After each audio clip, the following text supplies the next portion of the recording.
26শে November 1930 সালে কানাডার the married daily news পেপারের সামনের পাতায় একটি খবর এসেছিল, যেটা টাইটেল ছিল ভিলেজ অফ দ্য ডেড।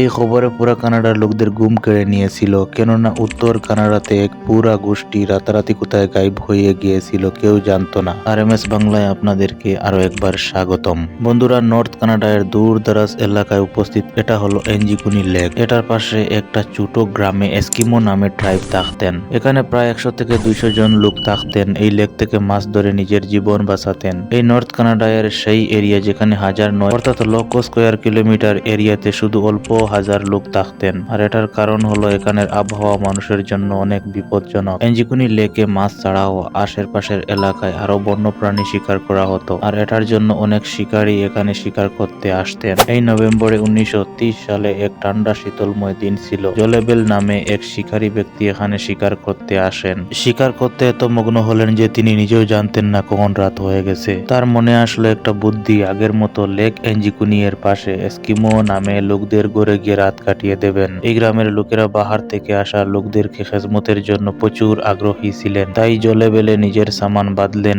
আর এস্কিমোর দিকে কদম বাড়াতে লাগলেন। এটা ছিল একটা পূর্ণিমার রাত, কিন্তু আশেপাশের দূর দূরান্তে বিলকুল কারোর লড়াচড়া ছিল না। না দেখা যাচ্ছিল কোনো লোক আর না কোনো লোকের শব্দ। জলেবেল শুধু নিজের পায়ের শব্দ শুনতে পাচ্ছে। যদিও জলেবেলে প্রথমে এরকম আসতো, কিন্তু আজকে লাগতেছে এবনর্মাল, অবশ্যই কিছু না কিছু হয়েছে। যখন তিনি এই গ্রামের পাশে আসতেন তখন কুকুরে ডাকাডাকি করত, যা গ্রামের লোকেরা পালে বসে রাখছিল। কিন্তু আজকে গ্রামের পাশে আসার পরও শুধু নির্জনতা আর শূন্যতা। এইসব অনুভব করার পর জলেবেলে হাঁটার গতি দ্রুত করে নিলেন। তার মনে হলো যে গ্রামের লোকেরা শুয়ে আছে আর না হয়তো কোথাও ঘুরতে গেছে। আর এখন দূর থেকে দেখা যাচ্ছে ঘরবাড়িগুলি এবং তাঁবুগুলি, যে এইগুলিতে ধুমা উঠতে দেখা যাচ্ছে, কিন্তু পাশে আসার পরও কোনো শব্দ শুনতে পাচ্ছেন না। ফাইনালি যখন জলেবেল গ্রামে প্রবেশ করলেন তো এটা দেখে হেরান হয়ে গেলেন। এখানে না ছিল কোনো মানুষ আর না ছিল কোনো জানোয়ার। অর্থাৎ জয়ের জন্য অবাক হওয়ার কাণ্ড যে কিছু ঘরের উপর দিয়ে ধুমা উঠতে দেখা যাচ্ছে। কে যেন ঘরের ভিতরে রয়েছে উপস্থিত। আর অবশেষে জলেবেলে এক ঘরের ভিতরে প্রবেশ করলেন, কিন্তু সেখানে কেউ ছিল না।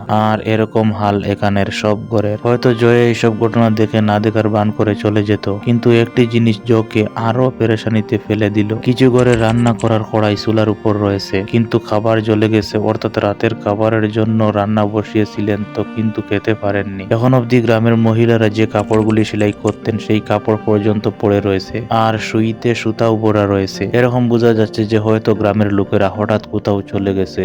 তো চলে গেলেন তো গেলেন কোথায়? জলেবেলে পুরা গ্রাম তালাশি করা শুরু করলেন। তিনি দেখলেন যে কুকুরগুলা গ্রামের লোকেরা ফালে বসে রাখছিল, তাদের গলায় রশি বান্ধা, কিন্তু কুকুরে না খেয়ে মারা গেছে। যদিও কুকুরের সামনে খাবার ছিল, কিন্তু তাদেরকে খাবার দেবার মতো কোনো লোক ছিল না। এক জায়গাতে দেখলেন তিনি অনেক বড় একটি কবর খোদা রয়েছে। এই খবর দেখে এটা বোঝা যাচ্ছে যে এটা খোদার বেশি সময় হয়নি। এইসব দেখে জলেবেলের আরো পেরেশানি বেড়ে গেল এবং তিনি ভয়ে কাঁপতে লাগলেন। জলেবেল রাতের সময় একা এইসব দৃশ্য দেখে অনেক ভয় পেয়ে গেলেন। এখানের লোকেরা কোথাও চলে গেলে তাদের সাথে অবশ্যই কুকুর নিয়ে যেত, কিন্তু এইসব দেখে এটা বোঝা যাচ্ছে যে এখানে আজীব কিছু হয়েছে। মনে হচ্ছে এখানে একটি কিছু হয়েছে যা মানুষকে এখান থেকে যেতে বাধ্য করেছে। যেতে এত বাধ্য করেছে যে কুকুরগুলি ছেড়ে কাপড় আর নিজের খাবারের সাথে জ্বলে থাকা আগুন না নিভিয়ে যেতে।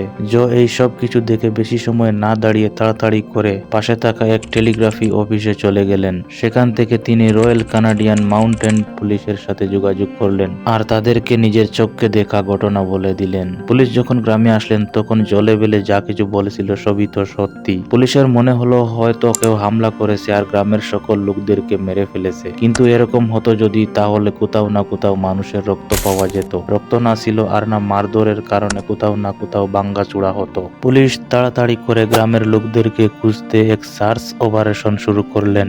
এই সার্চ অপারেশনে অনেক রহস্যময় কিছু লক্ষ্য করলেন যা জলেবেল হয়তো লক্ষ্য করেননি। পুরা গ্রাম বরফে ঢাকা ছিল, কিন্তু এই বরফে কোনো লোকের পায়ের চিহ্ন ছিল না। সেখানে শুধু একজন লোকের পায়ের চিহ্ন ছিল, যা জলেবেলের নিজের। অর্থাৎ এই গ্রামে জলেবেল ছাড়া কেউ আসেনি এবং কেউ যায়নি। তো গ্রামের লোকেরা গেলেন তো গেলেন কোথায়? অর্থাৎ লেকের উপর বরফ জমেছিল এবং বস্তির লোকেদের বোট বা নৌকা সেখানে বাঁধা ছিল, কেননা এই সময়ে মাছ ধরা যেত না বরফের কারণে। এই জন্য নৌকা পার করে রাখা হতো। অর্থাৎ গ্রামের লোকেরা সাঁতার দিয়ে কোথাও যেত, আর না কেউ যদি মেরে লেকে ফেলে দিত।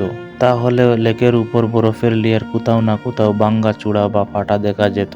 পুলিশে ইনভেস্টিগেশন করার পর এটা বুঝলেন এখানের লোকেরা জলেবেল আসার 8 দিন আগে কোথাও গায়েব হয়ে গিয়েছিল, কেননা কুকুরের 1-2 দিন না খেলে মৃত্যু হয়নি। আর ঘর থেকে বাহিরে আসা দুমা এই কথার ইশারা যে তারা এখান থেকে যাবার বেশি দিন হয়নি, কেননা সেটা সেই দুমা যে লাকড়ি জ্বলার পরও অনেক সময় উড়তে থাকে। কিছু মাস খোঁজাখুঁজি করার পর পুলিশ অবশেষে এই কেস আনসলভড বলে চিরদিনের জন্য বন্ধ করে দিলেন, আর সময়ের সাথে সাথে মানুষ ভুলে গেলেন। এই ঘটনার 54 বছর পরে 1984 সালে রজার ব্র আর নাইজেল ব্রন্ডেল লেখকে এক আর্টিকেল লেখলেন, আর এই ঘটনা এলিয়েনের সাথে জুড়তে চেয়েছিলেন। তিনি নিজের আর্টিকেলে বললেন যখন তারা এই এলাকাতে এক্সপ্লোর করতে আসেন, এঞ্জিকুনি লেকের পাশে তখন এক শিকারী এবং তার 2 ছেলেকে দেখলেন। তিনি বললেন যে তারা দেখলেন লেকের উপর এক অবজেক্ট উঠতেছে, দেখতে ডিফিকাল্টি, আর সেই গ্রামের উপর উঠতেছে যেখানে এস্কিমো ট্রাইব থাকতেন। এই ইতিহাসকে স্পেস বানিয়ে এটা বললেন যে হয়তো এই রাতে এলিয়েন এসেছিল আর বস্তির লোকদেরকে তাদের সাথে নিয়ে গেছে। এলিয়েনের উপস্থিতি আর তাদের হামলার প্রমাণ এই 2 লেখকের কাছে সত্যি কোনো প্রমাণ ছিল না। এই জন্য বেশিরভাগ লোকেরা বিশ্বাস না করে এই থিওরিকে রিজেক্ট করে দিলেন। এরপরে অনেক লোকেরা এস্কিমো গোষ্ঠীর গায়েব হয়ে যাওয়ার এবং তাদের সম্পর্কে উল্টাপাল্টা খবর তৈরি করতে শুরু করলেন। কিন্তু সত্যি এটা যে এই ঘটনার হওয়ার 100 বছর হতে চলেছে, কিন্তু আজ পর্যন্ত রহস্যময় এবং ঘটনার প্রশ্নের উত্তর কারো কাছে নেই। এঞ্জিকুনি লেকের গ্রামের লোকেরা কোথায় চলে গেল হঠাৎ করে? এস্কিমো গোষ্ঠীর গুম হয়ে যাওয়ার মামলা আজ পর্যন্ত এক মিস্ট্রি হয়ে রয়েছে। আশা করি এই ভিডিও আপনাদের ভালো লাগবে। ভিডিওটা ভালো লাগলে একটা লাইক করে দিবেন এবং বন্ধুদের সাথে শেয়ার করতে ভুলবেন না। আবার দেখা হচ্ছে আরেকটি ইনফরমেশন ভিডিওর সাথে, ততক্ষণে ভালো থাকবেন।